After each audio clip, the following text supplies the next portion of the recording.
2024 বৰ্ষৰ বিশ্বকাপৰ ইণ্ডিয়া আৰু আয়াৰলেণ্ডৰ মাজত যি 8 নম্বৰ মেটচ হৈ আছিলে আজি নিউ ৱেকত। আজি ইণ্ডিয়া 8 উইকেটত জিকিবলৈ সক্ষম হৈ গ'ল।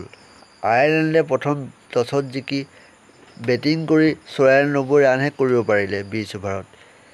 ইণ্ডিয়া বলাৰৰ আগত আয়াৰলেণ্ডৰ কোনো এটা প্লেয়াৰ টিকিবই নোৱাৰিলে আজি। ইণ্ডিয়াৰ বলাৰসকলে বৰ ধুনীয়া বলিং কৰে আজি।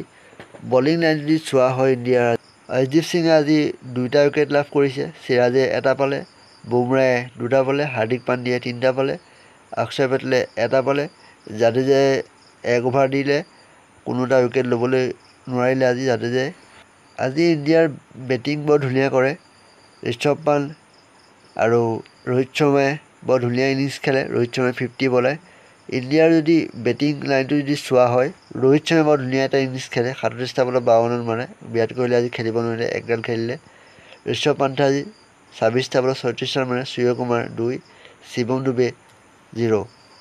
ৰোহিত শৰ্মাৰ ফালৰ পৰা আজি বৰ ধুনীয়া এটা ইনিংছ দেখিবলৈ পোৱা গ'ল। আজি ৰোহিত শৰ্মাই T20 কেৰিয়াৰৰ বিশ্বকাপৰ 4000 ৰান সম্পূৰ্ণ কৰে। যদি ভিডিঅ' ভাল লাগে এটা লাইক কৰি দিব। Thank U.